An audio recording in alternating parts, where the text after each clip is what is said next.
আসসালামু আলাইকুম। আজ আমি চলে আসলাম নতুন আরেকটি রেসিপি নিয়ে। আজ আমি শেয়ার করব পোয়া বা তেলের পিঠার রেসিপি। এই পিঠাটি এক এক এলাকায় এক এক নামে পরিচিত, তবে নামে কি আসে যায়, স্বাদ সব একই। তেলের পিঠা তৈরির জন্য আমি প্রথমে 2 কাপ চাউলের গুঁড়ি নিয়ে নিলাম, সাথে 1 কাপ ময়দা নিয়ে নিলাম। এবার ময়দা ও চাউলের গুঁড়ি চামচের সাহায্যে ভালো করে মিশিয়ে নিব। আমি এখানে ভেজা চাউলের গুঁড়ি ব্যবহার করেছি। এরপর স্বাদমতো লবণ, 1 টেবিল চামচ বেকিং পাউডার, 1 কাপ কুড়ানো নারকেল, 500 গ্রামের মতো খেজুরের গুড় নিয়েছি। এবার সমস্ত উপকরণ একসাথে হাতের সাহায্যে মিশিয়ে নিব।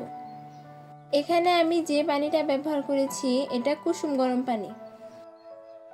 গরম পানি দেওয়ার পর সমস্ত উপকরণ আবারও হাতের সাহায্যে ভালো করে মিশিয়ে নিব।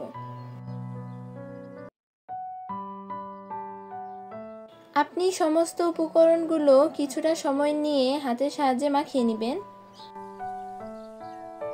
তবেই পিঠাগুলো ফুলকো ফুলকো হবে। পোয়া পিঠার এই মিশ্রণটি 30 মিনিটের জন্য ঢেকে রেস্টে রেখে দিব। ফিরে এলাম 30 মিনিট পর। এবার একটি চামচের সাহায্যে পিঠার মিশ্রণটি ভালো করে মেখে নিব, যাতে এর ভিতর কোনো ধরনের জমাট বাঁধা গুটি না থাকে। দেখুন আমার মিশ্রণটা কতটা পারফেক্ট হয়েছে পিঠা তৈরির জন্য। এবার চুলায় প্যান বসিয়ে পর্যাপ্ত তেল গরম করে নিয়েছি। এখন পিঠাগুলো ভেজে নিব।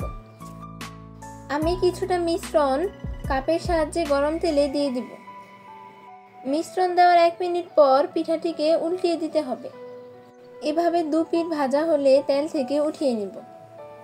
পিঠা ভাজার সময় চুলার তাপ মিডিয়াম হাইয়ে রাখতে হবে। একটি পিঠা ভাজতে 3 থেকে 4 মিনিটের মতো সময় লাগে। লালচে বর্ণ ধারণ করলেই তেল থেকে পিঠাগুলো উঠিয়ে নিব। এভাবেই আমি বাকি পিঠাগুলো ভেজে নিব। দেখুন আমার পিঠাগুলো কত সুন্দরভাবে ফুলে উঠেছে এবং প্রতিটা পিঠাই নরম ও ফুলকো হয়েছে।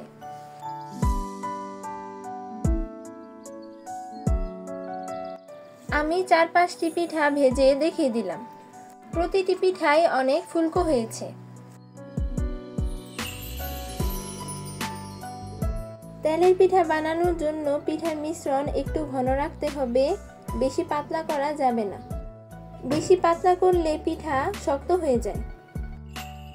আপনারা আমার এই রেসিপি ফলো করে তেলের বা পোয়া পিঠা বানাতে পারেন। আশা করি 100% সাকসেস হবেন। যে কোনো দিন পোয়া পিঠা তৈরি করেনি সেও তৈরি করে নিতে পারবে খুব সহজেই।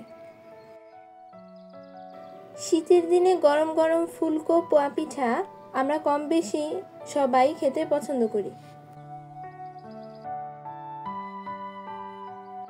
আমার এই রেসিপিটি যদি ভালো লাগে তাহলে আমার চ্যানেলটি সাবস্ক্রাইব করে আমার পাশে থাকবেন। সাথে থাকা বেল আইকনটি প্রেস করে দিবেন, যাতে করে আমার নতুন নতুন ভিডিও আপনারা সহজেই পেতে পারেন। এবং সেই সাথে বেশি বেশি লাইক, কমেন্ট ও শেয়ার করবেন। আবারও দেখা হবে নতুন কোনো রেসিপি নিয়ে। আমি একটি প্লেটে নিয়ে দেখাচ্ছি পিঠাগুলো কতটা ফুলকো ও সুন্দর হয়েছে, সেই সাথে খেতে অনেক সুস্বাদু হয়েছে।